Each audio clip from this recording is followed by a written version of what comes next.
Les 9 jours de deuil du pape François sont terminés. Tandis que le monde entier tourne les yeux vers le Vatican, attendant qu'une fumée blanche s'élève et qu'un nom soit proclamé sous les cieux, la sainteté à laquelle l'Église aspire vacille comme une bougie vacillant dans les vents du monde. Alors que des millions d'âmes tournent leur cœur vers Rome avec espoir, ailleurs, un président, dirigeant d'une nation puissante, se moque de ce moment sacré. Vous savez qui c'est, n'est-ce pas? Le président Donald Trump.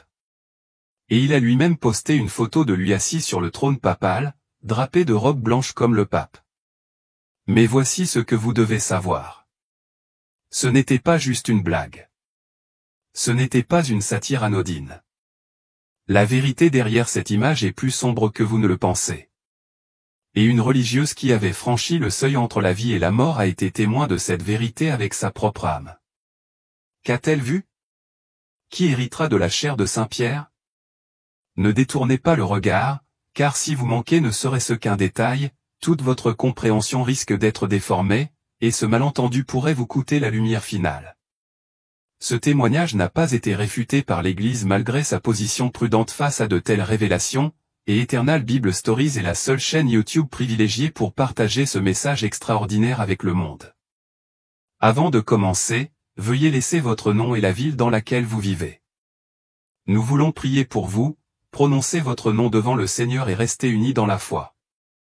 Si cette histoire touche votre âme, nous vous invitons à vous joindre à l'œuvre sacrée que Dieu accomplit à travers les histoires bibliques éternelles. En cliquant sur le bouton « Super merci » sous la vidéo, l'icône en forme de cœur, vous envoyez un cadeau financier qui nous aide à continuer de diffuser la lumière et la vérité à des milliers d'autres personnes. Nous sommes profondément reconnaissants et nous croyons que Dieu se souviendra de cette offrande. Il vous le rendra plusieurs fois pour le cœur que vous avez semé dans la foi. Et si vous n'êtes pas abonné à la chaîne, cliquez maintenant pour nous aider à partager l'amour et la lumière de Dieu avec le monde. Maintenant, écoutez attentivement le témoignage de cette religieuse. Avez-vous déjà été au bord d'un moment où tout ce que vous saviez vous semblait soudainement fragile? Comme si un seul souffle pouvait briser le monde entier.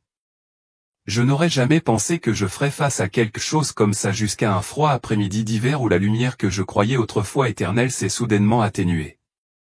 Je suis sœur Phoebe, une religieuse contemplative vivant dans un petit monastère niché dans les forêts de pins de la Nouvelle-Angleterre. Ici, le doux bruit de la neige qui tombe sur le toit peut vous faire oublier le monde, et les bois couverts de brume sont l'endroit où j'ai souvent trouvé Dieu dans le calme.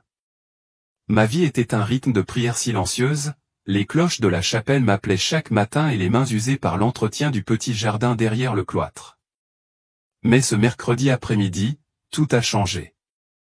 Il faisait un froid glacial. Mon souffle s'est transformé en brume blanche alors que je sortais de la chapelle après la prière. Le ciel était lourd et gris, avec une neige menaçante. La mère supérieure m'avait demandé d'apporter de la nourriture et des couvertures chaudes à une famille pauvre vivant à la lisière du village, à quelques kilomètres à travers la forêt. Dieu habite dans les petites choses, Phoebe, dit-elle, ses yeux doux mais fermes. J'ai hoché la tête, je me suis enveloppé dans un épais manteau de laine, j'ai noué une écharpe autour de mon cou et j'ai hissé le lourd panier sur mon épaule. Juste avant de quitter le monastère, j'ai capté un extrait d'une émission de radio provenant du vieux set de cuisine, une voix d'homme puissante, moqueuse, les nonnes ne font que prier, c'est inutile. Ces mots, aussi fugaces soient-ils, me frottèrent le cœur comme un vent froid et semèrent une graine de malaise. Le sentier à travers les bois m'était aussi familier que les lignes sur mes mains. Pourtant, ce jour-là, quelque chose m'a fait frissonner.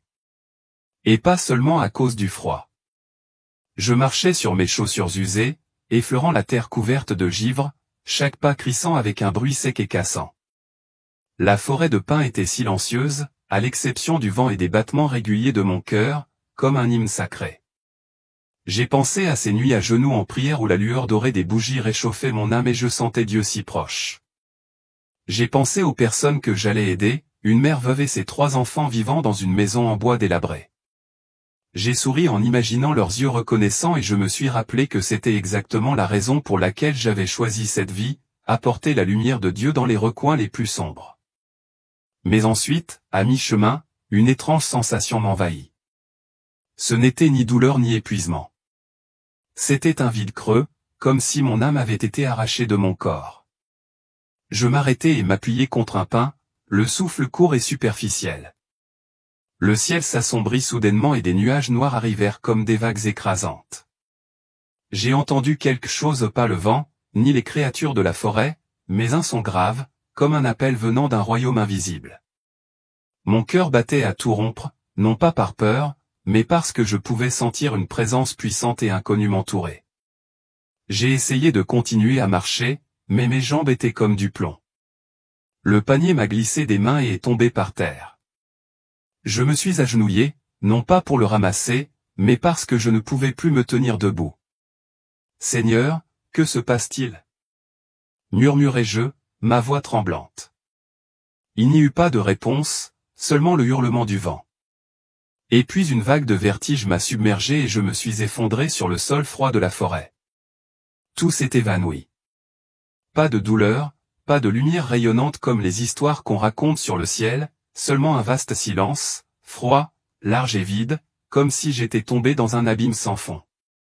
Je ne savais pas où j'étais, mais je savais que j'avais laissé la vie derrière moi. J'ai vu mon corps immobile sur le lit d'aiguilles de pin sous un angle étrange, presque comme si je flottais au-dessus. Mon manteau de laine s'étalait comme des ailes brisées, mon écharpe se desserrait, révélant mes cheveux prématurément argentés. Il n'y avait personne, pas d'infirmière, pas d'appel à l'aide, seulement la forêt silencieuse et le ciel gris et froid.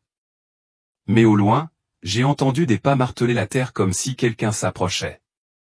J'ai essayé d'appeler, j'ai essayé d'atteindre mon corps, mais j'étais impuissant, comme un fantôme sans poids. Mon cœur, ou ce qu'il en restait dans mon âme, s'écria, « Seigneur, où es-tu » J'avais vécu toute ma vie pour lui. Des nuits passées à genoux en prière jusqu'à ce que mes genoux me brûlent. Journée à m'offrir tranquillement dans le jardin et la chapelle. Pourquoi n'est-il pas venu? Pourquoi étais-je si complètement seul? Puis, comme un voile déchiré en deux, une lumière chaude m'a éloigné. Ce n'était pas la lumière du soleil. C'était une lumière vivante, comme si l'amour de Dieu m'enveloppait. Je n'ai pas marché, mais j'ai bougé avec légèreté, comme un oiseau planant au gré du vent. Je n'avais plus de corps, mais j'étais toujours moi, plus clairement, plus vivement que jamais. Un nouveau monde s'est ouvert, un royaume où la lumière venait de nulle part. Et pourtant, cela venait d'une présence que je n'avais jamais vue mais à laquelle j'avais désiré toute ma vie.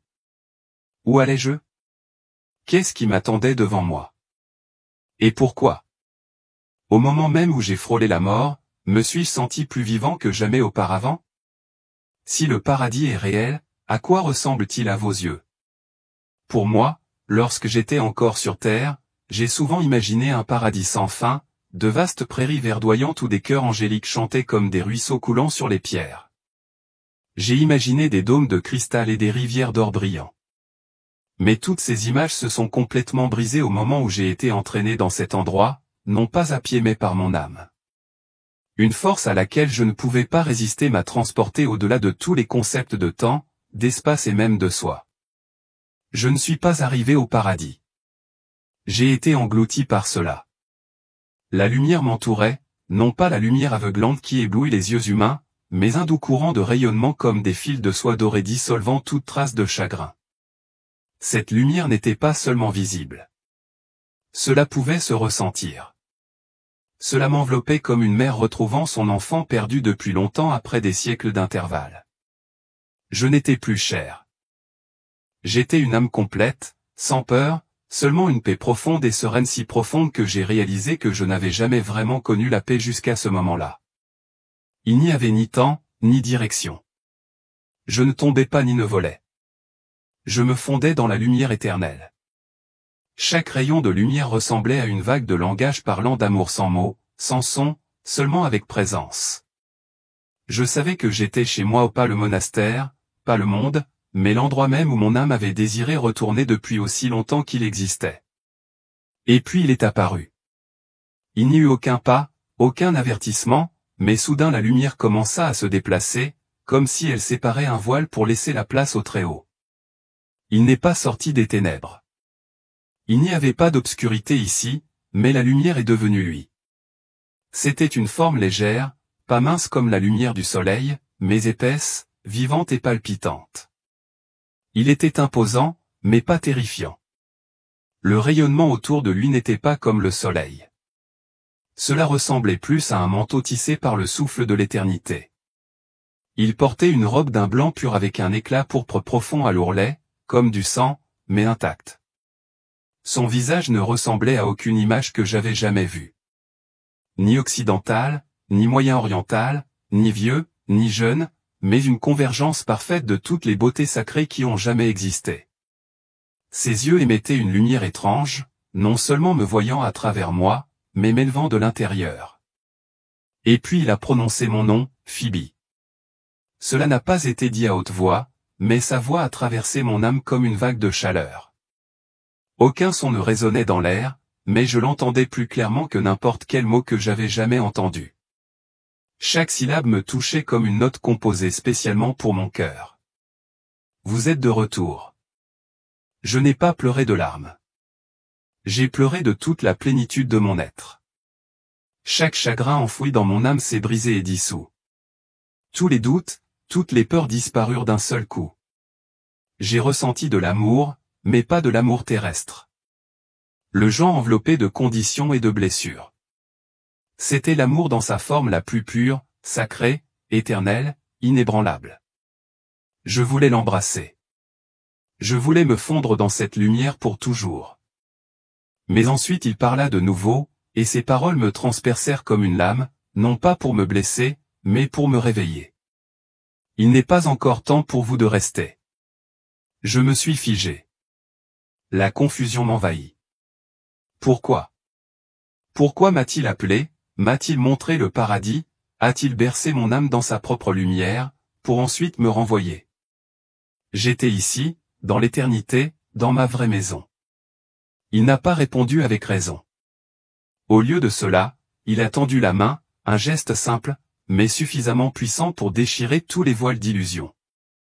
Et tandis que sa main se tendait, l'espace devant moi s'ouvrait grand, non pas comme une porte, mais comme un champ de lumière déchiré par l'amour lui-même. Au-delà du voile se trouvait une vision qui dépassait chaque bibliothèque, chaque palais, un vaste réseau mouvant de lumière vivante respirant, brillant, tissé comme une galaxie. Chaque fil de lumière était un chemin, un choix, une histoire coulant comme le sang du royaume sacré. C'est ici que la vérité est conservée, a-t-il déclaré, et cette fois sa voix n'était plus un murmure, mais le son d'une compréhension éternelle. Non pas comme l'homme l'a dit, mais tel qu'il est réellement. J'ai tremblé. Cette vérité, qu'était-ce? Pourquoi dois-je le voir? Et pourquoi moi? Il ne m'a pas forcé à avancer, mais ses yeux, les yeux de celui qui avait été crucifié, qui avait aimé même ceux qui l'avaient crucifié, m'ont dit, tu ne seras plus le même une fois que tu sauras cela. Et donc je me suis avancé. Je croyais que l'Église était une lampe éternelle, illuminant même les nuits les plus sombres. Mais dans ma première vision, j'ai été témoin d'une vérité qui a fait trembler mon âme comme si je voyais le cœur du Christ se déchirer. L'espace autour de moi a changé. La douce lumière du ciel a cédé la place à un champ cramoisi comme du sang séché sous un ciel au coucher du soleil. Le vent soufflait, apportant une odeur de brûlé et de cendre, grattant mes sens. Au centre du terrain se dressait une imposante structure de pierre blanche, ancienne et d'une beauté à couper le souffle. Je l'ai reconnue instantanément. C'était l'église, symbole de pureté, le lieu auquel j'avais consacré toute ma vie. Mais alors que je m'approchais, un poids s'appuya sur ma poitrine. De minuscules fissures presque invisibles couraient le long des murs de pierre. D'eux s'échappait un liquide noir et épais, non pas du sang, mais quelque chose comme du goudron toxique, dégageant une odeur nauséabonde et amère. J'ai tendu la main pour le toucher et j'ai été entraîné dans un tourbillon de souvenirs qui ne m'appartenaient pas. Devant mes yeux, des images défilaient comme des lames aiguisées. J'ai vu dans l'ombre des mains, ornées d'anneaux d'or scintillants, signer des accords avec des hommes en costume noir dont les yeux étaient froids comme l'acier. Un écran s'est allumé à l'intérieur d'une salle de pierre, affichant le visage d'un homme orgueilleux. Les mots « Laissez-moi diriger » clignotaient en dessous comme une invitation séduisante au pouvoir du monde pour infiltrer ce qui était autrefois sacré. Les réunions secrètes se sont poursuivies. La lumière vacillante des bougies ne pouvait pas révéler les profondeurs de l'avidité. J'ai entendu des chuchotements, des promesses de pouvoir, d'argent, de survie échangées contre une trahison de la foi. J'ai vu des âmes essayer de résister. Un jeune prêtre, le visage mouillé de larmes, s'est agenouillé devant l'autel, implorant Dieu de sauver l'Église de ceux qui la dirigeaient. Mais sa voix a été réduite au silence, qualifiée de rebelle. J'ai vu des martyrs anonymes, la bouche fermée, condamnés comme hérétiques, même si leur cœur brûlait de vérité. Chaque image me frappait comme une lame dans la poitrine. Je me suis effondré sur le champ cramoisi, les larmes coulant non pas de désespoir, mais parce que je pouvais ressentir la tristesse du Christ. Il aimait l'Église comme un époux aime son épouse. Et pourtant, ce sont ceux qui lui avaient juré fidélité qui avaient permis aux ténèbres de s'infiltrer à travers les fissures de l'orgueil, de la peur et de l'égoïsme. Je me souviens des nuits où je m'agenouillais dans le monastère à la lueur des bougies, priant pour l'Église, sans jamais savoir qu'elle était en train de se fracturer. Les fois où j'ai embrassé le crucifix, croyant que tout ce que je faisais était au service de la lumière. Maintenant, devant le bâtiment en pierre blanche, je me sentais petit, naïf et impuissant. Mais je ne pouvais pas détourner le regard. Le liquide noir continuait de suinter, se répandant comme pour consumer toute la structure. J'avais envie de crier, de courir et de colmater les fissures de mes propres mains. Mais mon âme ne faisait que planer, observant. Puis une voix retentit, non pas de l'extérieur, mais du plus profond de moi. « Que vois-tu, Phoebe ?» C'était Jésus. Sa voix était douce, mais tranchante, comme une épée transperçant la douleur. Je n'ai pas répondu. J'ai seulement pleuré. Il ne m'a pas réprimandé. Il a simplement posé sa main sur mon épaule et j'ai senti une chaleur comme une lumière pénétrer dans un cœur qui se brisait. « Ce n'est pas la fin », a-t-il déclaré. Mais il faut voir pour comprendre. J'ai hoché la tête, même si je n'étais pas sûr d'en avoir la force. Vous êtes-vous déjà demandé où commencent réellement les ténèbres? Pas dans le monde, mais dans l'âme. Après avoir été témoin des fissures dans le bâtiment en pierre blanche, j'ai cru avoir vu les profondeurs de la trahison.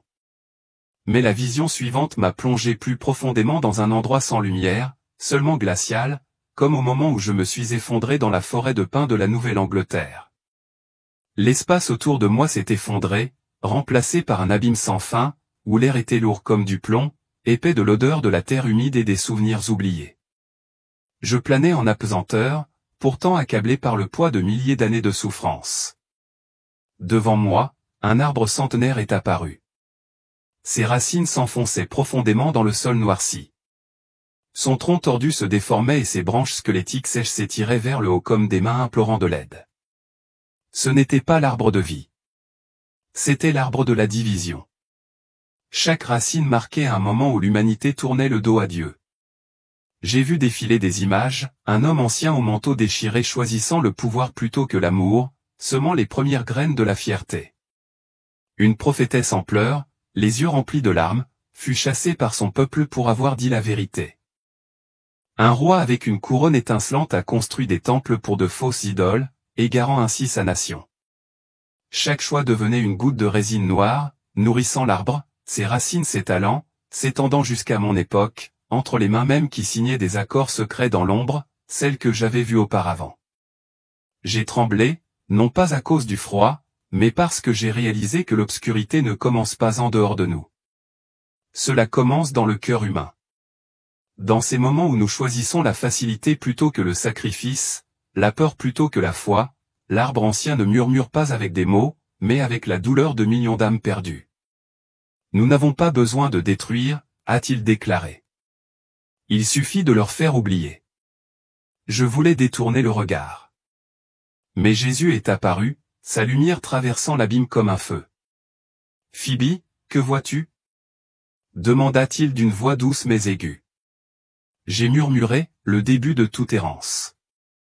Il hocha la tête, les yeux tristes mais résolus. Les ténèbres commencent par un choix, mais la lumière aussi. Les branches desséchées frémissaient comme pour m'entraîner dans l'abîme. J'ai attrapé sa lumière, mais mon cœur était lourd. Une seule goutte de résine noire tomba, s'enflammant avant de toucher le sol, comme pour m'avertir. L'obscurité grandit encore et je n'ai pas encore tout vu. Si ce monde est un échiquier, qui se tient derrière les mouvements? La deuxième vision m'a entraîné dans une réalité froide où la vérité était déformée comme la lumière à travers un prisme brisé. Devant moi apparaissait un réseau invisible, non visible à l'œil nu, mais rayonnant dans le royaume de l'âme. Des fils de lumière fragiles, comme le système nerveux d'une créature colossale, s'étendent à travers les continents, se faufilant à travers des villes éblouissantes et des friches désolées. Ils reliaient les centres financiers à des tours de verre étincelantes, les sièges gouvernementaux à des couloirs de pierre froide, les empires médiatiques à des écrans qui ne s'éteignaient jamais. Mais ce qui m'a profondément refroidi, ce sont les fils qui menaient aux édifices religieux, aux églises, aux cathédrales, aux lieux sacrés où je croyais autrefois que seule la lumière pouvait habiter. À chaque nœud du réseau, des figures sombres ont émergé. Ils n'avaient pas de visage, seulement des contours enveloppés dans l'obscurité, des robes flottant comme une nuit liquide. Ils restèrent immobiles, silencieux. Pourtant, chaque mouvement qu'ils effectuaient contrôlait les marionnettes situées en dessous, des marionnettes à visage humain, prononçant des mots humains, mais agissant comme si elles étaient tirées par des ficelles. Parmi eux se tenait un personnage plus important que les autres, vêtu d'un costume bleu profond, sa voix résonnant d'un charme magnétique, promettant ordre et gloire. Mais un fil sorti de l'ombre tirait fort, transformant ses paroles en outils de tromperie, éloignant l'humanité de la lumière de Dieu.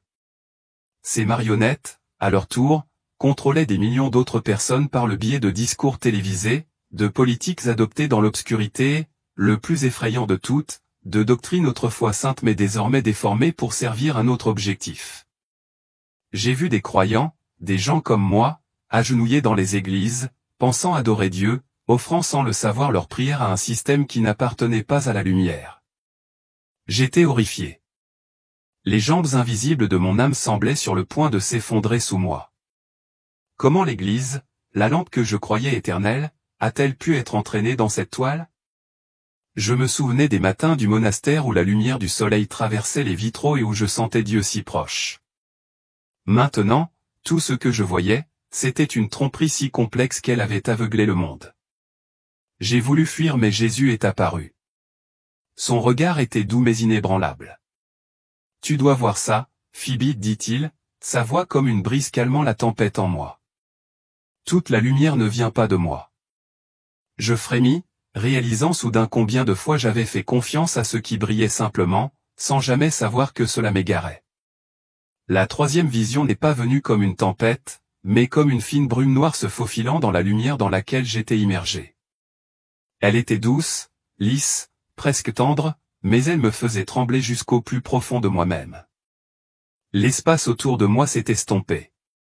La lumière filtrait à travers un épais brouillard, comme si la réalité elle-même se dissolvait. Chaque respiration que je prenais était lourde, comme si j'inhalais les cendres de rêves brûlés. Puis, au milieu du crépuscule, une forme apparut. Ce n'était ni un humain, ni une bête, ni un démon de légende. C'était une masse tourbillonnante d'énergie. Des millions de fragments de pensée, de mémoire, de désir et d'ambition fusionnés. Comme si toute la perte de l'humanité avait été rassemblée en un seul endroit, fusionnée dans une conscience ancienne, vivante bien avant que le temps n'ait un nom, avant que le bien et le mal n'aient des mots pour les définir. J'ai immédiatement reconnu celui sans visage. Il n'y avait pas besoin de mots. Sa présence murmurait dans mon esprit comme une berceuse mortelle. Des idées douces et convaincantes, pleines de raison, de liberté, d'égalité, une nouvelle morale, un monde sans division. Cela sonnait noble, voire humain, comme les rêves mêmes que j'avais autrefois chuchotés dans mes prières pour la paix. Mais ensuite, chaque morceau de vérité s'est dissous comme du sel dans de l'eau noire. Nous n'avons pas besoin de détruire l'Église, dit-il d'une voix aussi soyeuse que du velours mais froide comme la glace.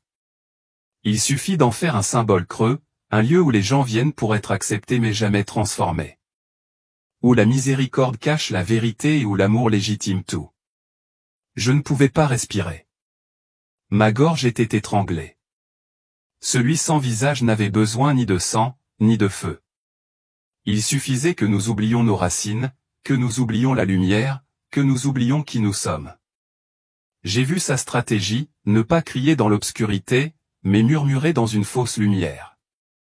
Ceux qu'il choisit ne portaient ni cornes ni queue. Il captivait des éducateurs bien-aimés avec des conférences fascinantes, des politiciens avec des promesses de changement, des artistes dont les œuvres remuaient le cœur, et même des membres de l'Église, debout à la chaire avec des sourires chaleureux. Ils ne savaient pas qu'ils étaient utilisés, et c'est ce qui les rendait dangereux. Certains avaient de bonnes intentions, d'autres recherchaient la gloire, mais tous servaient celui sans visage, réécrivant silencieusement ce que signifiait être bon. J'ai vu des réunions secrètes dans des salles sans lumière, où des mots comme progrès, inclusion et consensus mondial étaient répétés comme des mantras. J'ai vu des documents rédigés, des campagnes médiatiques soigneusement planifiées, le tout avec un seul objectif, faire croire à l'humanité qu'elle n'avait plus besoin de salut, que le péché n'était qu'un choix personnel. Cette grâce pourrait être remplacée par l'autonomisation. Le Christ, autrefois centre de toute vie, disparaissait derrière de creux slogans universels, comme une lumière éclipsée par des nuages sombres. J'avais envie de crier. Je voulais retourner dans les bras de Jésus. Mais je savais qu'il voulait que je voie cela, non pas pour m'effrayer, mais pour me réveiller. L'ennemi n'était pas là, caché dans de vieux symboles démoniaques. C'était dans le cœur humain, dans l'apathie, dans le compromis, dans la complaisance. Une église forte ne craint pas les attaques, mais une église compromettante pourrira de l'intérieur. Après avoir affronté celui sans visage, j'ai cru comprendre la manipulation. Mais cette vision m'a emmené ailleurs, non pas dans des réseaux de pouvoir, mais dans des sentiers étroits, des églises de village où priaient les croyants ordinaires. L'espace était sombre, comme si la lumière avait été filtrée à travers du verre brisé, transportant le froid de l'hiver, comme le froid que je ressentais lorsque j'étais allongé sur le sol de la forêt. J'ai vu des milliers de personnes, le visage pâle, debout dans les églises, le chapelet dans les mains, les lèvres murmurant des prières. Mais ensuite un mince filet de fumée, noir comme de l'encre, s'est glissé à travers les fentes des portes et s'est enroulé autour d'elles. Personne ne l'a vu, mais je l'ai senti. C'était un espoir épuisant, une fois comme une vapeur brûlée par le soleil. J'ai vu une mère, les yeux gonflés de larmes, prier pour son enfant malade. Mais la fumée murmurait, « Dieu n'écoute pas », elle lâcha le chapelet, le regard vide. La chemise d'un jeune homme froissé s'agenouilla pour demander son chemin. Mais la fumée disait, « Tu te suffis à toi-même ». Il s'est levé et est sorti de l'église sans jamais revenir. Chaque âme était une bougie éteinte, non pas par la flamme, mais par le doute et l'apathie semés par les mensonges du réseau que j'avais vu auparavant. J'ai crié pour essayer de les avertir, mais ma voix a disparu dans la fumée. J'ai vu des prêtres et des religieux essayer de les retenir, mais même eux ont hésité, les yeux assombris par la confusion face aux nouveaux enseignements du Vatican. Le froid de l'obscurité m'envahit comme la neige transperçant mon manteau. Jésus est apparu, sa main touchant un croyant en pleurs. « Ils sont à moi », dit-il. Même lorsque l'obscurité obscurcit leur vue, je les appelle toujours. Je n'ai pas pleuré de désespoir, mais parce que j'ai vu, malgré la fumée noire, qu'il y avait encore des âmes qui ne pouvaient pas être volées, des bougies qui brûlaient encore. La fumée noire s'accumulait, formant une vague silhouette essayant de m'avaler.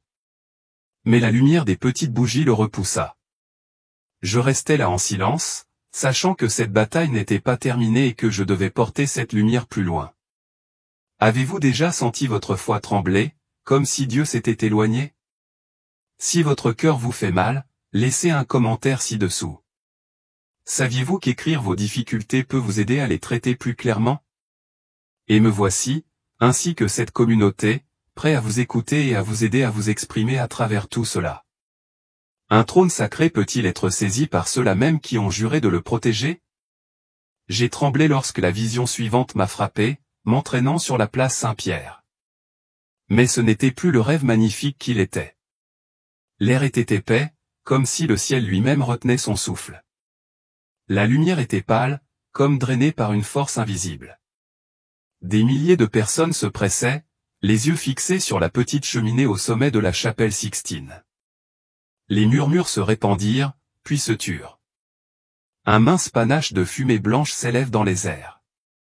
La foule a éclaté, les acclamations étaient comme des vagues déferlantes, les yeux brillants d'espoir, les mains s'enlaçant, les genoux tombant pour embrasser le sol de pierre froid.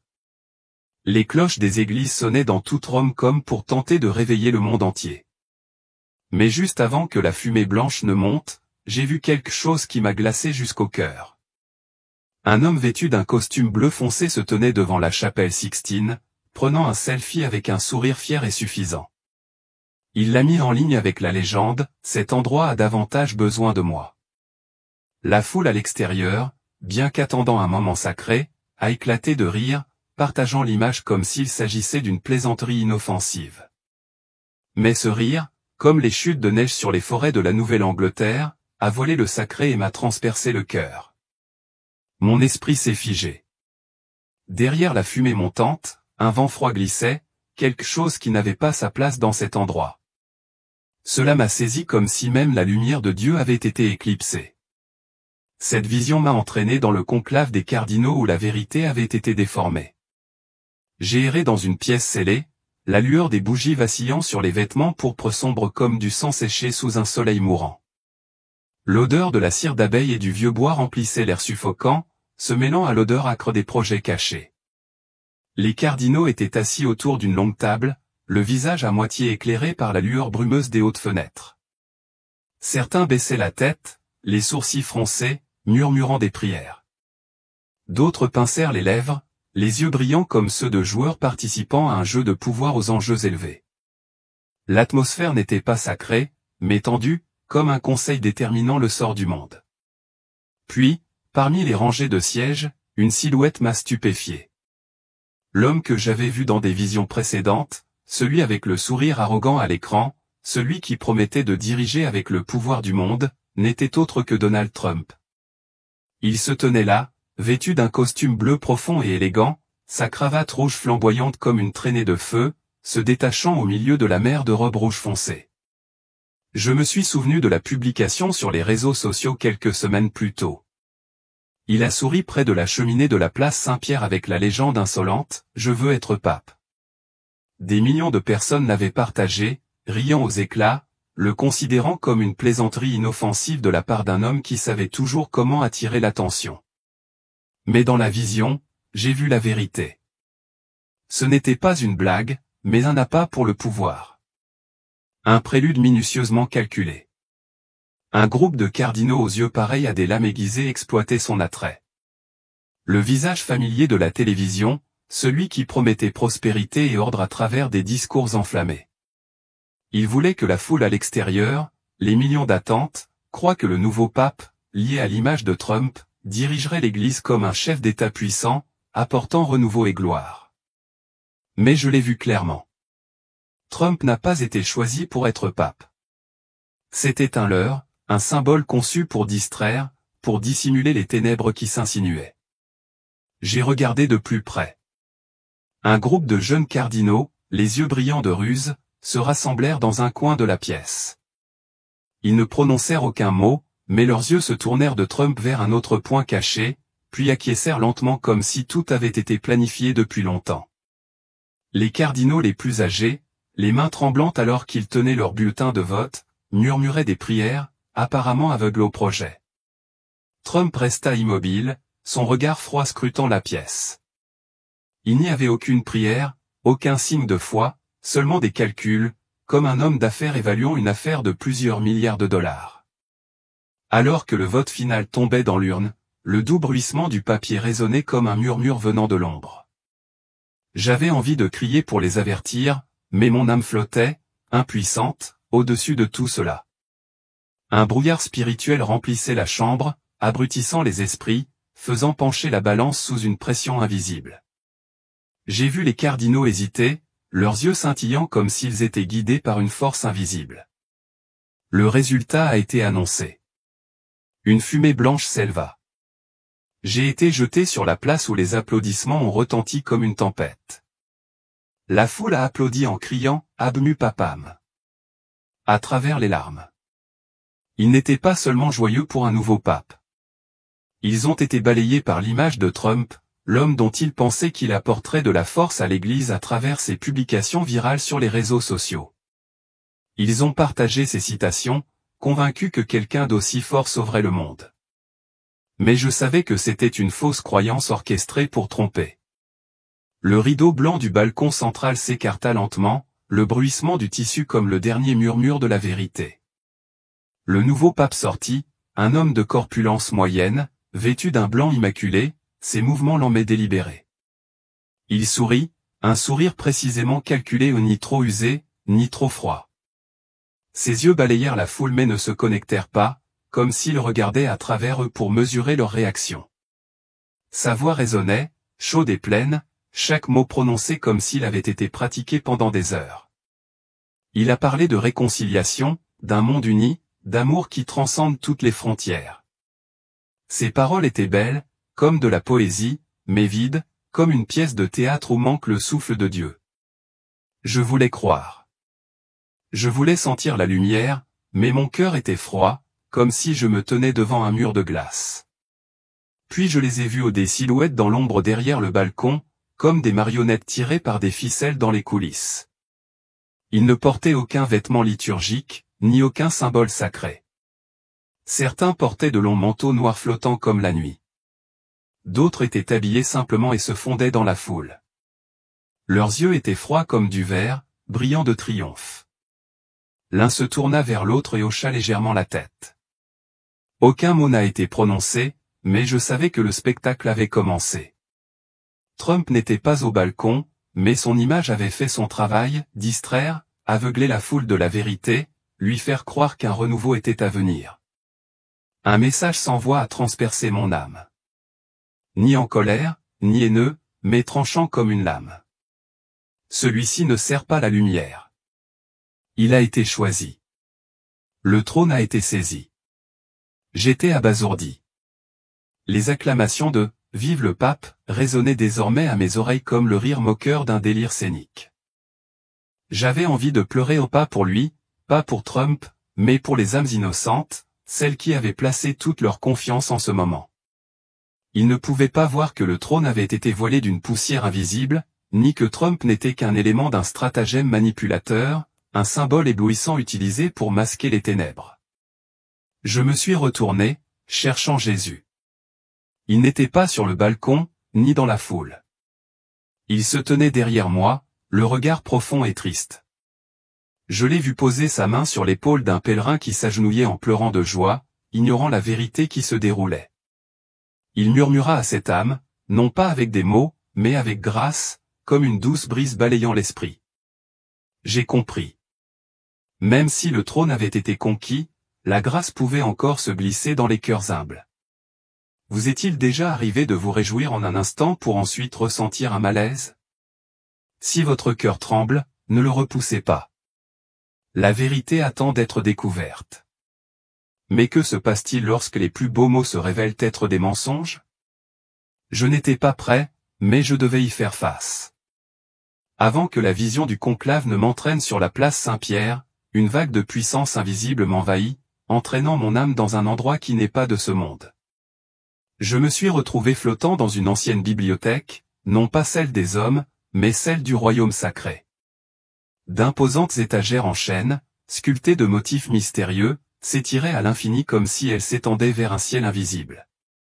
La poussière du temps planait dans les airs, scintillant sous la faible lueur de milliers de rouleaux, chacun rayonnant d'une douce lumière comme une bougie qui ne s'éteint jamais.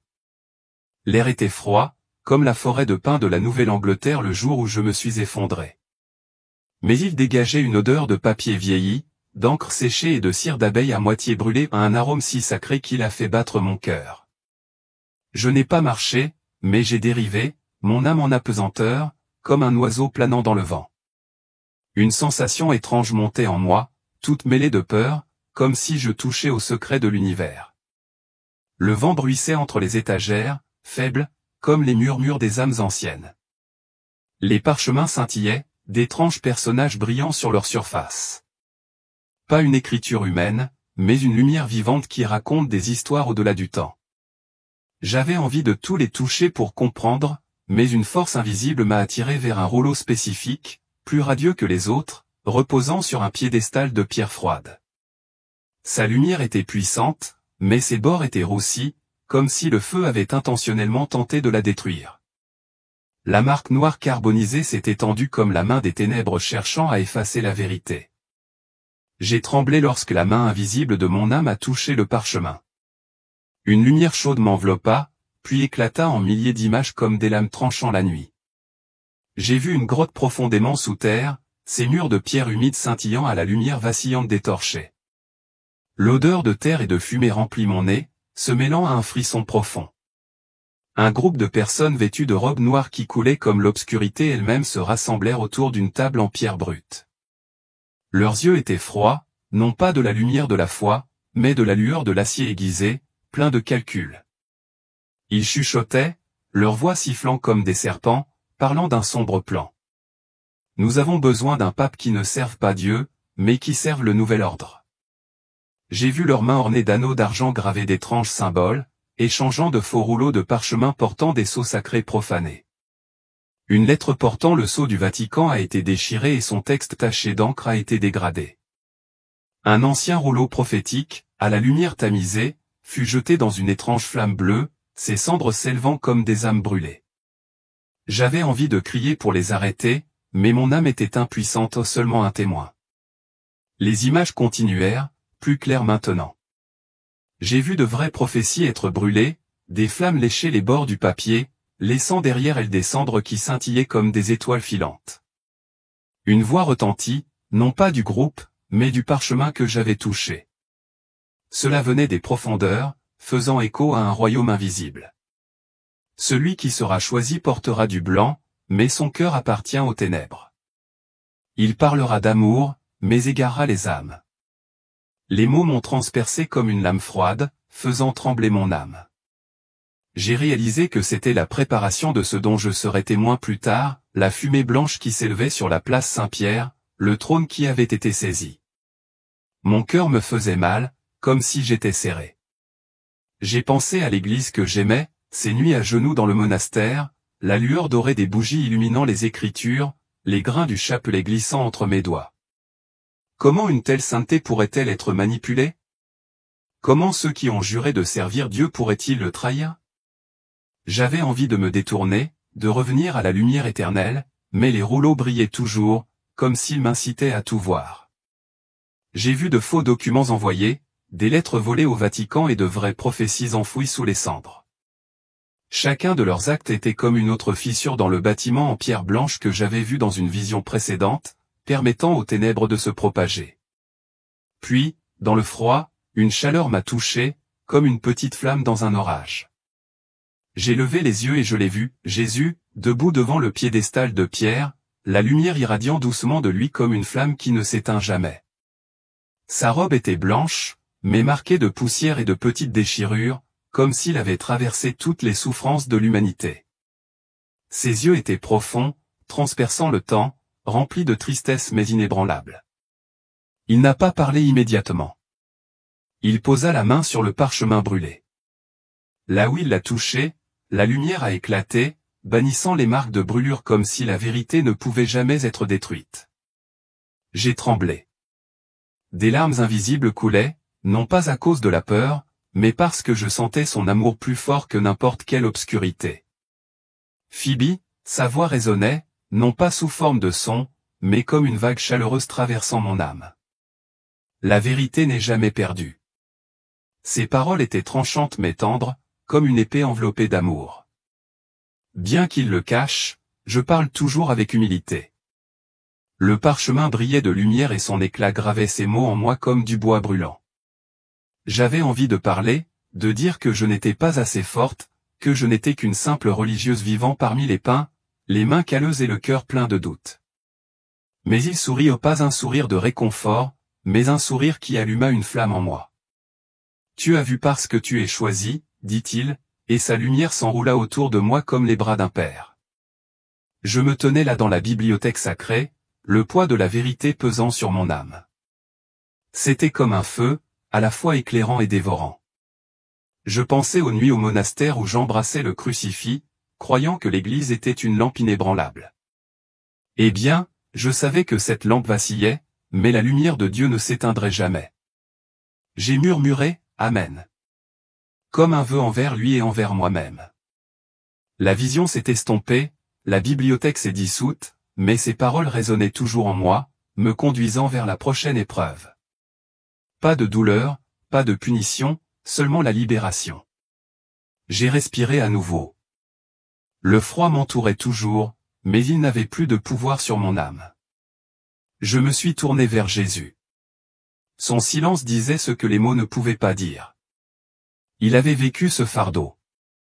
Il connaissait le prix de la vérité.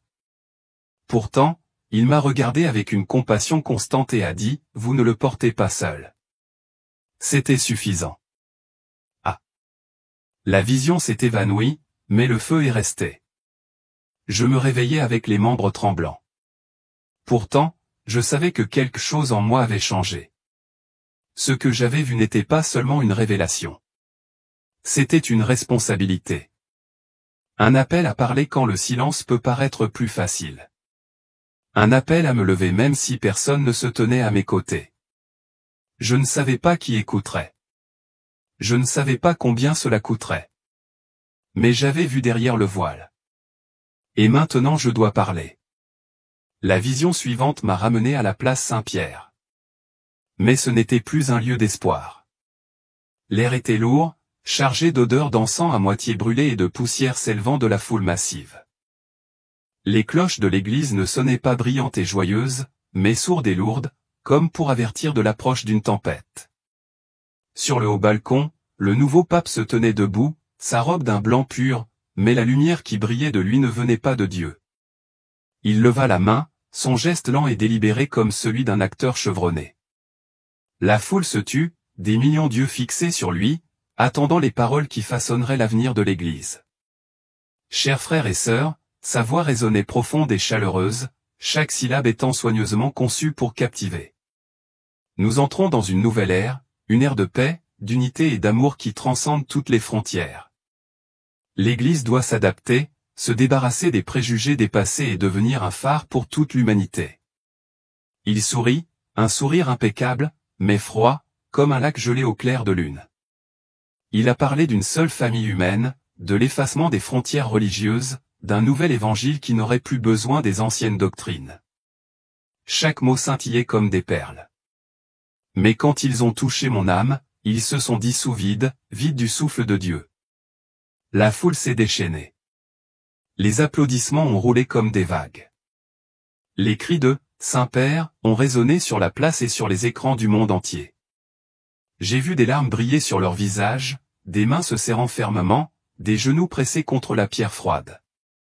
Ils croyaient, ils aspiraient à un monde meilleur, et ces paroles, comme une berceuse, les entraînaient dans un rêve artificiel. Mais mon cœur se serra comme pressé par une main invisible. Je me souvenais des nuits passées à genoux dans le monastère, à la lueur dorée des bougies illuminant les Écritures, où je ressentais une véritable paix. Maintenant, cette paix avait disparu, remplacée par un froid glacial, comme la neige coupant un manteau dans les bois de la Nouvelle-Angleterre. J'ai regardé plus profondément et j'ai vu la division s'infiltrer, non pas par l'épée, mais par des fractures invisibles. Dans les monastères, les prêtres murmuraient d'une voix tremblante, « Comment pouvons-nous abandonner la doctrine ?» a demandé un jeune prêtre en tenant son chapelet. C'est la parole de Dieu. Mais un autre, les yeux fatigués, a répondu, « Nous devons nous adapter, sinon l'Église sera oubliée. » Dans les églises des villages, les fidèles hésitent.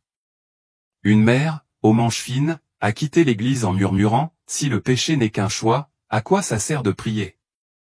Un jeune homme, les yeux rougis par les larmes, a brûlé ses livres de prière, pensant que son autonomie suffirait. Chaque âme qui partait était une bougie éteinte, permettant aux ténèbres de se propager. Mais ensuite, au milieu de la tempête, j'ai vu de petits rayons de lumière, faibles mais non éteints. Une jeune femme, les cheveux lâchement attachés, se tenait au bord de la place, un chapelet à la main. Ses yeux n'étaient pas fixés sur le balcon mais sur la chapelle derrière, où la lumière vacillait encore à travers les vitraux. Elle murmura le « Je vous salue Marie », sa voix tremblante mais ferme, comme une flamme, refusant de céder au vent. Un vieux prêtre, ses vêtements décolorés, tenait une Bible usée, debout au milieu d'une église vide, les yeux fatigués mais inébranlables. Il murmura, « La parole de Dieu ne change pas », un enfant au manteau déchiré levait les yeux vers le ciel rempli de nuages comme s'il attendait un signe du ciel. Ces âmes, bien que petites, ne se laissèrent pas emporter par les mensonges. En eux, la flamme de la foi brûlait encore, chaude et vivante. La vision s'est élargie comme un tableau se déroulant sous mes yeux. J'ai vu des gens dans de petits appartements, leurs écrans de télévision diffusant le discours du faux pape, mais ils l'éteignaient et s'agenouillaient pour prier. Les religieuses, comme moi, dans des monastères lointains pleuraient dans l'obscurité, mais la lumière du chapelet dans leurs mains repoussait le froid. Les parents étaient inquiets lorsque leurs enfants louaient le nouvel évangile, ouvraient tranquillement la Bible, relisant la parole de Dieu sous une lumière tamisée. Ils ne se connaissaient pas, séparés par des milliers de kilomètres, mais reliés par un réseau invisible. Je l'ai vu, non pas le réseau d'obscurité dont j'avais été témoin autrefois, mais un réseau de lumière, scintillant comme des étoiles dans la nuit noire. Chaque âme était un point de lumière relié par des regards, par des emails envoyés la nuit, par des prières murmurées dans des églises vides. Une voix douce s'éleva comme une brise sur la place. La flamme de la vraie foi ne peut s'éteindre. Cette voix, peut-être celle de Jésus, a fait trembler mon cœur. Même si le monde est couvert de poussière, il y aura toujours ceux qui verront. Je me suis agenouillé, les larmes coulant sur le sol de pierre froid, non pas de peur, mais d'espoir. La place résonnait encore des applaudissements, mais je ne les entendais plus. Je n'ai vu que la lumière, petite mais indestructible. Sentez-vous la flamme en vous? Si votre cœur tremble, laissez un commentaire ci-dessous. La vérité vous appelle et elle vous guidera à travers les ténèbres. J'ai vu les petites flammes s'unir en une grande flamme, brillante, provocante, repoussant les ténèbres avec une force que je pouvais ressentir dans mes os. La lumière s'est propagée vers l'extérieur, imparable, passant des chapelles de village aux cathédrales imposantes, des prières murmurées aux cris désespérés, des cœurs humbles aux âmes les plus éloignées de la vérité. Votre mission, dit Jésus. Sa voix, comme le tonnerre usé dans mon esprit, est de dire la vérité pour allumer la flamme chez ceux qui sont prêts. J'ai murmuré, Amen. Et la lumière s'enroulait autour de moi comme l'étreinte d'un père, stable et forte. Mais soudain, une force m'a tiré. Le froid est revenu en force. La chaleur s'est estompée. Je sentais à nouveau mon corps, lourd, douloureux, comme si j'étais scellé dans la pierre sous le poids de la vie elle-même. Revenir d'entre les morts, est-ce un miracle ou est-ce un fardeau? Même une semaine entière après mon réveil à l'infirmerie du monastère, mon corps tremblait sous son propre poids. Mon esprit se sentait détendu, à moitié attaché, comme s'il n'était pas complètement revenu. Les cloches de la chapelle sonnaient chaque matin, mais elles ne sonnaient plus comme un appel au culte. Ils ressemblaient à des échos lointains, à des souvenirs d'un monde que j'avais dépassé. Les hymnes, les prières, les rituels sacrés, autrefois mon abri, mon rythme. Mon identité ressemblait désormais à la liturgie de quelqu'un d'autre, comme si j'avais survécu à la version de moi-même qui lui appartenait. Un jour, je me suis promené dans le jardin du monastère. C'était un endroit que je chérissais autrefois, où je rencontrais Dieu en silence. L'odeur du pain, de la terre humide et des feuilles mortes a réveillé en moi un vieux réconfort. Les oiseaux gazouillaient au-dessus de nous, leurs cris clairs dans l'air immobile. Pourtant, le froid, la morsure et la morsure ont transpercé mon habitude comme des aiguilles. Je me suis agenouillé près d'un rosier, j'ai touché une de ses fleurs fanées. Une épine m'a coupé le doigt. Une goutte de sang tomba sur la terre. J'ai inspiré brusquement. Seigneur, où es-tu maintenant? Murmurai-je, mais seul le souvenir de sa voix répondit. Vous devez parler. J'ai fermé les yeux en tremblant. Parler à qui et comment? J'avais peur de tout, du ridicule, d'être rejeté, de ne pas être cru. Et si personne ne voulait entendre la vérité? Le 8e matin, alors que le soleil saignait doucement à travers la fenêtre de l'infirmerie, sœur Gab entra tranquillement. Ses mains étaient fermes, mais sa voix faiblit. La mère supérieure veut vous voir, dit-elle, les yeux baissés. Ils attendent dans la petite salle de réunion. Mon pouce accéléra. Cette pièce, si rarement utilisée, était sacrée à sa manière. Il était réservé aux affaires urgentes, aux jugements privés et à la correspondance du Vatican. Mes jambes étaient faibles alors que je me levais. Gaby m'a soutenu en murmurant, « Ils savent que tu m'as parlé de ce que tu as vu. » Je me suis figé. Je n'avais partagé qu'un fragment sur le trône et le mensonge, la lumière, juste un éclair de vision. J'aurais dû garder le silence. La petite salle de réunion était faiblement éclairée, son air était chargé de cire d'abeille, d'encens et du poids de l'histoire. Au bout de la table était assise la mère supérieure, le visage à la fois plein de sagesse et d'inquiétude. À côté d'elle était assis le père Philippe, un prêtre principal, vêtu de noir et aux yeux de pierre. Sœur Clara Hara était assise sur le côté, la plume en main, des pages blanches devant elle, prête à transcrire tout ce qui se disait. Sœur Phoebe, mère supérieure, commença d'une voix calme mais tendue. On nous a parlé des visions que vous avez partagées. Elle jeta un coup d'œil au père Philippe, qui se penchait en avant, le regard perçant. Vous avez dit qu'un pape ne sert pas Dieu. Ce sont de graves accusations, a-t-il déclaré. Si cela se propage, cela pourrait briser les fondations de l'Église. Comprenez-vous les conséquences? J'ai seulement dit ce que j'ai vu, répondis-je, ma voix à peine plus qu'un souffle. La mère supérieure tenait son chapelet. Peut-être que ce n'était qu'un rêve, dit-elle doucement. Vous êtes encore en convalescence. Votre esprit est peut-être embrumé. Mais le ton du père Philippe s'est durci. L'Église ne peut pas se permettre un scandale. Si vous parlez publiquement, vous serez considéré comme un hérétique. Vous pourriez être exilé. Ces paroles frappèrent comme du fer. J'ai écouté pendant qu'il débattait de mon avenir à voix basse. Devrait être signalé au Vatican. Laissez-la se reposer. Cela doit rester silencieux. J'étais assis comme un fantôme, présent mais indésirable. Il n'avait pas vu ce que j'avais. Il n'avait pas entendu les pleurs des condamnés. Il ne s'était pas tenu au bord de la falaise entre l'éternité et la destruction.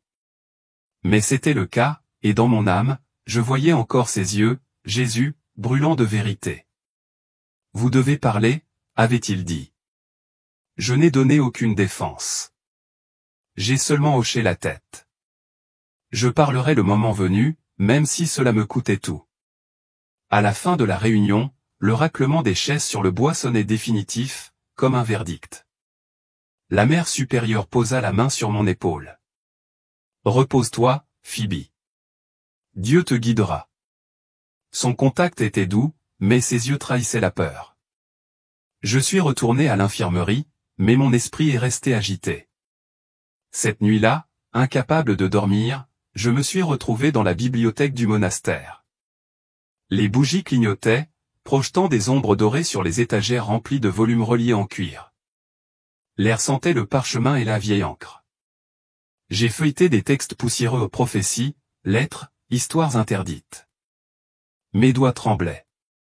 Certaines des choses que j'ai lues faisaient écho à ma vision, des avertissements de temps sombres, de trônes infiltrés par la tromperie.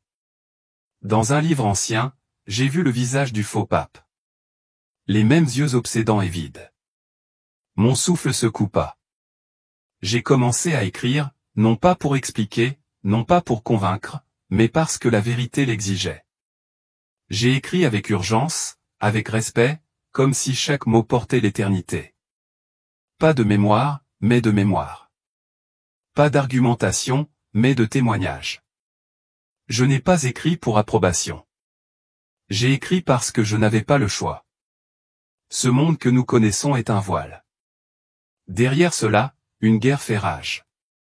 Une guerre non pas de nation, mais d'esprit. Une guerre entre la lumière et les ombres, la vérité et la tromperie. J'ai vu ce qui ne peut être invisible. J'ai ressenti une sainteté parfaite et j'ai goûté à la tristesse de l'enfer. Je sais maintenant que la vraie foi ne réside pas dans les robes ou les rituels. Il scintille doucement dans l'âme de celui qui écoute, qui discerne, qui se tient debout quand les autres s'agenouillent devant le mensonge. Je ne suis pas un prophète. Je ne suis pas un saint. Je suis simplement celui qui a vu. Et je parlerai. Quand l'Église tremble, qui maintiendra vivante la flamme de la foi? Une nouvelle vision m'entraîna dans une grande salle de lumière, non pas une église, mais une sorte de sanctuaire invisible, où des piliers de pierre blanche gravés de caractères étranges miroitaient sous une douce lueur.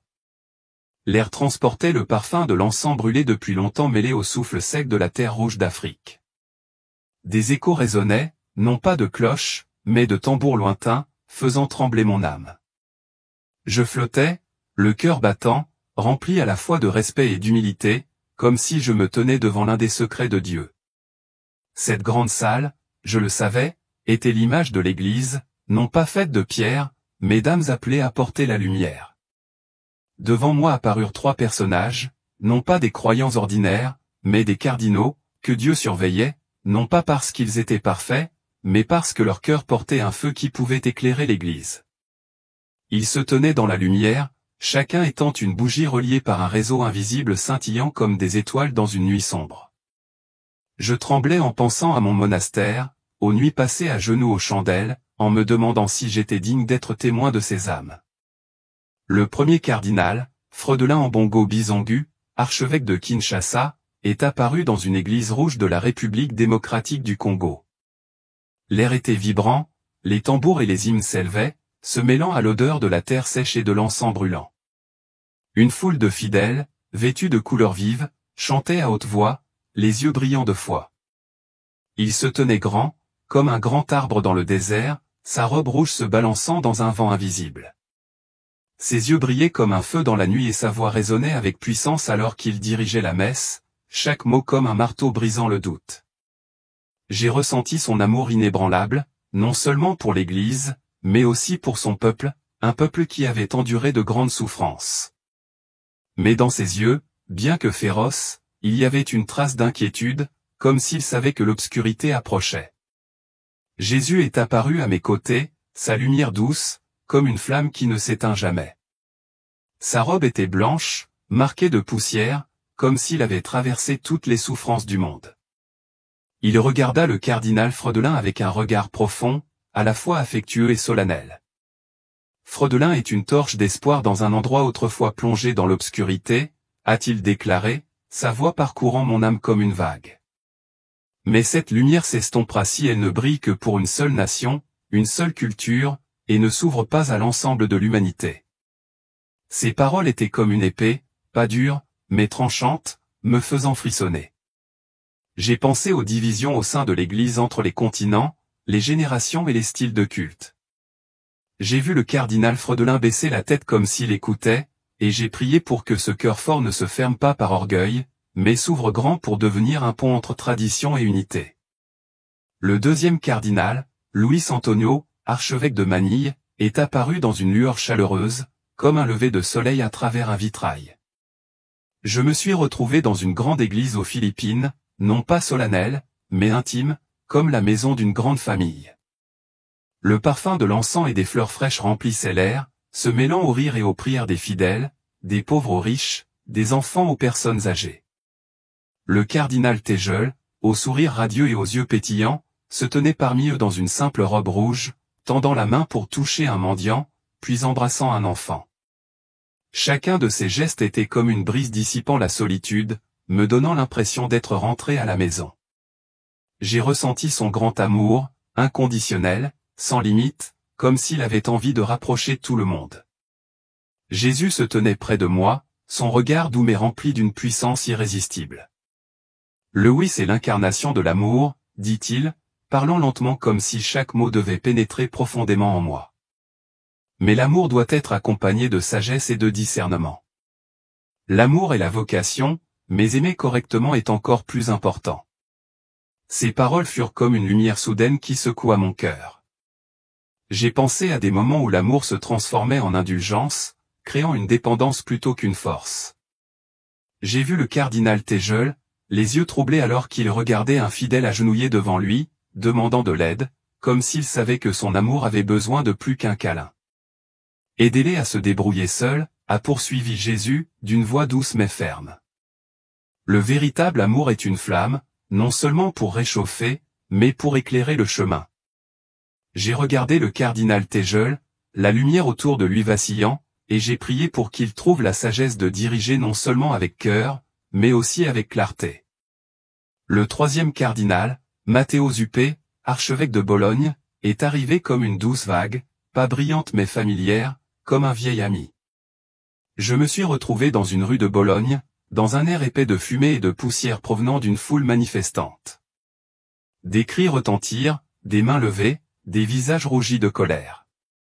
Le cardinal Zuppi, sa robe rouge délavée, se tenait parmi eux, le regard plein de compassion, sans jugement ni désespoir. Il leva les mains, non pas pour s'embrasser, mais pour se calmer, comme pour construire un pont invisible entre des cœurs divisés. Chaque mot qu'il prononçait, doux mais résolu, balayait les nuages sombres comme une brise. J'ai ressenti sa compassion, non pas comme une faiblesse, mais comme une force, un désir de transmettre la vérité par l'amour. Jésus m'a regardé, son regard sérieux mais plein d'amour. Matteo dirige avec cœur, dit-il d'une voix douce comme un marteau. Mais la compassion doit aller de pair avec la justice et la détermination. Aimer ne signifie pas accepter le mal. Ces paroles étaient comme une lame coupant le brouillard dans mon esprit. J'ai pensé au moment où la compassion avait été exploitée, où le pardon était compromis, où l'amour brouillait la vérité. J'ai vu le cardinal Zuppi, la main serrée tandis qu'un manifestant lui criait au visage, comme s'il luttait pour faire preuve de compassion sans se rendre. Aimer, c'est protéger la vérité, a poursuivi Jésus, sa voix plus douce, comme un rappel. Parfois, cela signifie se tenir contre l'obscurité. J'ai regardé le cardinal Zuppi, la lumière autour de lui douce mais ferme, et j'ai prié pour qu'il s'accroche à la justice et ne laisse pas la compassion obscurcir sa mission. Ils ne se connaissaient pas, ne partageaient ni le temps ni l'espace, mais la lumière de chacun d'eux travaillait ensemble, formant un réseau invisible. Pas de leader, pas de hiérarchie, mais puissant dans son silence. Je m'agenouillai, mes mains touchant le sol brillant, la chaleur enveloppant mon âme. Je pensais au monastère des nuits où je priais, me demandant si j'étais assez fort. Est-ce que je faisais également partie de ce réseau? Ma lumière était-elle suffisante pour repousser l'obscurité? Jésus s'avança, sa lumière entourant les petites flammes comme un feu entourant des bougies. Sa robe portait des traces de poussière terrestre, comme s'il avait traversé toutes les souffrances de l'humanité. Phoebe résonna sa voix, douce mais perçante. Ce sont eux que je regarde, car leur cœur porte le feu. J'ai tremblé, voulant lui demander, mais il a continué, ils ne reconstruisent pas avec puissance, mais avec une foi humble. Vous êtes tous les deux choisis, si vous osez marcher. Il leva la main et le champ s'éclaira comme une flamme chassant le froid. J'ai vu des milliers d'autres bougies du monde entier se rassembler dans un océan de lumière inextinguible. Je me levai, l'âme tremblante. Ma mission était plus claire, mais l'obscurité m'attendait toujours. J'ai murmuré, Amen, comme une promesse à lui et à moi-même. Dites-moi, que ressentez-vous après avoir entendu parler de ces cardinaux? Qui d'entre eux sera choisi pour diriger l'Église à travers les ténèbres? Si votre cœur est ému, écoutez attentivement. Commentez Amen pour déclarer que la lumière triomphera toujours. Les flammes que j'ai vues dans cette vision n'avaient pas simplement vacillé. Ils s'étaient unis. De petites lumières, comme des murmures d'espoir, ont convergé vers une puissante flamme. Il bondit en avant, dévorant les ténèbres, non seulement avec brio, mais avec défi. Ce feu était vivant. Elle se déplaçait comme un souffle à travers le paysage de la foi, éclairant les recoins des chapelles oubliées, touchant les plafonds voûtés des cathédrales, sautant à travers les ossements desséchés du rituel dans les cris désespérés de ceux qui aspiraient encore à la vérité. Il n'a pas demandé la permission. Il ne s'est pas excusé de sa luminosité. C'était tout simplement sacré, imparable, indéniable. Et puis il a parlé, Jésus, non pas à travers le tonnerre dans les nuages ou les tablettes de pierre, mais directement dans mon esprit avec une voix qui m'a réchauffé et secoué d'un seul coup. Votre mission est de dire la vérité pour allumer la flamme chez ceux qui sont prêts. J'ai à peine réussi à murmurer, Amen. Comme la lumière m'enveloppait comme les bras d'un père qui avait attendu le retour de sa fille. Cela m'a tenu stable et fort. Mais cette étreinte, tout comme la vision elle-même, n'a pas duré. Un brusque changement m'arracha à la chaleur, me replongeant dans la carapace froide de mon corps. L'éclat s'est estompé. Le feu s'est retiré. Je ne flottais plus. Je retombais dans la chair, dans le poids, dans un monde qui me semblait soudain bien trop petit. Les jours qui suivirent le réveil à l'infirmerie du monastère se passèrent comme un rêve sous un voile d'épuisement. Mon corps était comme une pierre, trop lourd pour respirer. J'ai marché comme si le sol avait changé de texture, inconnu et résistant. Les cloches de la chapelle sonnaient chaque matin, mais au lieu de m'appeler au culte, elles sonnaient lointaines, comme les échos d'une vie passée. J'ai entendu les hymnes, familiers et bien-aimés, mais ils n'ont plus ému mon esprit. Les prières que je dirigeais autrefois avec ferveur ressemblaient désormais à des scénarios d'une scène dont je venais de descendre. Je n'étais pas simplement mort et revenu. J'étais entré dans quelque chose que je ne pouvais pas ignorer. Et plus rien dans ce monde ne semblait convenir. Un matin, je me suis promené dans le jardin du monastère. Cela a toujours été mon sanctuaire, un endroit où le silence parlait et où Dieu me rencontrait parmi les arbres et la terre. L'odeur des pins, la fraîcheur et l'humidité du sol et le chant des oiseaux auraient dû me réconforter. Mais même là, le froid pénétrait à travers mes habits et s'accrochait à mes os. Je me suis agenouillé à côté d'un rosier et j'ai effleuré une fleur fanée. Une épine m'a transpercé la peau. Une goutte de sang tomba sur le sol et je haletai, non pas de douleur, mais de quelque chose de plus profond. C'était comme si la terre elle-même me demandait, « Où est ta foi maintenant ?» J'ai murmuré dans le silence, « Seigneur, où es-tu » Et en retour, je n'entendais que le souvenir de sa voix. « Vous devez parler. » Mes mains tremblaient. Parler à qui? Avec quels mots? Et si personne ne me croyait? Le 8e matin, alors que le soleil faisait couler sa lumière à travers la fenêtre de l'infirmerie, sœur Gaby entra. Elle bougeait avec précaution, mais ses yeux portaient le poids de quelque chose de non dit. « Mère supérieure veut vous voir, dit-elle d'une voix incertaine. Ils attendent dans la petite salle de réunion. Cette pièce était sacrée dans sa rareté, réservée uniquement aux affaires les plus sérieuses. Mon ventre se serra. Mes mains étaient engourdies. Alors que je me levais, Gaby m'a gentiment soutenu et a ajouté dans un murmure, « Ils savent que tu m'as parlé de ce que tu as vu. » Mon souffle se coupa. Je ne lui avais parlé qu'un fragment. Un trône, une fausse lumière, une tromperie. Mais même cela était trop. J'ai regretté mon honnêteté. J'aurais peut-être dû garder le silence. La pièce elle-même était enveloppée d'ombre et de respect. Des bougies en cire d'abeille clignotaient le long des murs. L'air sentait l'encens et le vieux bois. Au bout de la longue table était assise la mère supérieure. Son visage était à la fois gentil et prudent, comme si la miséricorde et le jugement s'affrontaient tranquillement en elle. À côté d'elle se trouvait le père Philippe, vêtu du noir profond des robes cléricales, le regard aigu et illisible. À côté était assise Clara Hara, la plume levée, prête à enregistrer chaque syllabe comme un scribe aux portes du paradis. Commença sœur Phoebe, mère supérieure, d'une voix douce mais tendue. Nous avons entendu parler de vos visions. Ses yeux se tournèrent vers le père Philippe, qui se pencha en avant, son ton manquant de douceur. Vous avez affirmé qu'un pape ne sert pas Dieu. Ce n'est pas une simple vision. C'est une accusation. Une accusation qui pourrait briser les fondations de l'Église si elle était prononcée à haute voix. Réalisez-vous le poids de ce que vous avez dit? J'ai à peine trouvé ma voix. J'ai seulement dit ce que j'ai vu. Les doigts de la mère supérieure bougeaient le long de son chapelet tandis qu'elle répondait, c'était peut-être un rêve. Votre corps est encore en train de guérir. Parfois, la maladie obscurcit notre clarté.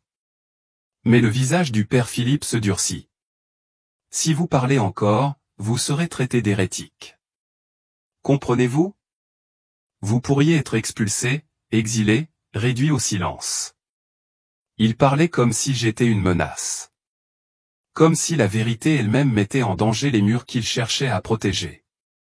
J'ai écouté pendant qu'il débattait de mon sort à voix basse.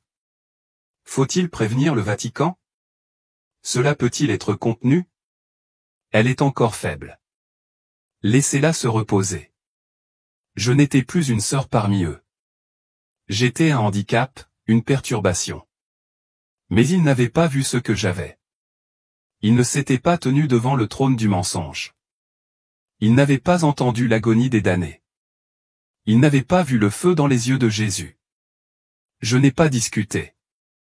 J'ai simplement hoché la tête. Mon silence n'était pas un abandon. Il attendait. Je parlerai quand le moment serait venu. Même si ça me coûte tout. Alors que les chaises raclaient le bois et que la réunion se dissolvait, cela ressemblait moins à un renvoi qu'à une condamnation. La mère supérieure posa la main sur mon épaule. Repose-toi, Phoebe. Dieu te guidera. Son contact était gentil, mais ses yeux étaient assombris par la peur. Je retournai à l'infirmerie, mais le sommeil ne venait pas. Cette nuit-là, le poids de ce que j'avais vu m'a attiré vers la bibliothèque. À la lueur des bougies, j'ai parcouru des étagères de textes que peu de sœurs avaient jamais ouvertes. L'air était chargé d'âge, d'encre et de secrets. J'ai sorti des étagères des volumes, des prophéties anciennes, des manuscrits interdits, des lettres écrites de mains tremblantes lors de conciles oubliés. En lisant, mon cœur battait à tout rompre. J'ai trouvé des échos de ma vision dans ces pages, des avertissements d'infiltration, de trônes assis dans la tromperie, de systèmes construits non au nom de Dieu, mais au mépris de lui. Un livre, couvert de poussière et craquelé, contenait une image qui me figeait sur place, un visage, les mêmes yeux creux, la même expression froide, le même esprit que j'avais vu dans ma vision, le faux pape. J'ai commencé à écrire, non par contrainte mais par nécessité. Je n'ai pas écrit pour persuader mais pour témoigner. Chaque mot gravé sur la page semblait éternel. Je n'ai pas écrit pour attirer l'attention. J'ai écrit parce que je ne pouvais pas rester silencieux. La vérité avait du poids et elle exigeait d'être reportée. Ce que nous voyons n'est pas tout. Derrière le voile du quotidien, derrière les cérémonies et les titres, une guerre spirituelle fait rage. Ce n'est pas une bataille entre nations. C'est entre la lumière et l'ombre, entre la vérité et la distorsion. Et même si je ne suis ni prophète ni érudit, je suis un témoin. Et parce que j'ai vu, je dois parler. Dans un monde où même le trône sacré peut être manipulé, où la vérité est souvent noyée dans le spectacle, chacun de nous est appelé de toute urgence à s'éveiller, à lever le voile, à voir non pas avec des yeux humains, mais avec un discernement spirituel. Ce n'est pas le moment de rester des observateurs passifs. Il est maintenant temps de se lever. Alors je vous demande, qui, selon vous, sera choisi comme prochain pape? Cette histoire, cette vision se déroulerait-elle déjà sous nos yeux? Laissez votre réponse dans les commentaires ci-dessous. Nous lisons chacun d'entre eux. Vous n'êtes pas qu'un simple spectateur. Vous faites partie d'un reste qui voit clairement à une époque de grande confusion. Vous faites partie de ceux que Dieu appelle à veiller, à prier et à parler. Si votre esprit a été ému, si vous avez ressenti un coup de pouce divin en lisant ces mots, je vous invite à répondre. Cliquez sur le bouton Super Merci, l'icône en forme de cœur sous cette vidéo, et offrez un cadeau si vous vous sentez guidé. Qu'elle soit aussi humble que les 2 pièces de monnaie de la veuve ou quelque chose de plus grand, votre offrande est vue par le ciel. Cela alimente cette mission, nous aidant à faire la lumière sur des endroits étouffés par la tromperie. Des monastères silencieux aux rues bruyantes des villes, votre soutien va plus loin que vous ne pouvez l'imaginer. Chaque don, chaque prière, chaque commentaire n'est pas qu'un geste. C'est une déclaration. Il n'est pas nécessaire d'être un prédicateur pour changer le monde. Une prière murmurée, une vidéo partagée, un seul acte de générosité. Ce sont les briques qui reconstruisent l'Église en vérité. Et grâce à des cœurs courageux comme le vôtre, des cœurs qui refusent de se laisser bercer par le silence, nous continuons. Nous dénonçons les faux trônes. Nous rappelons les âmes errantes à la lumière. Et nous le faisons avec la certitude que Dieu honorera votre audace, récompensera votre foi et utilisera votre voix d'une manière que vous ne verrez peut-être jamais pleinement de ce côté de l'éternité. Et Dieu vous bénira pour cela.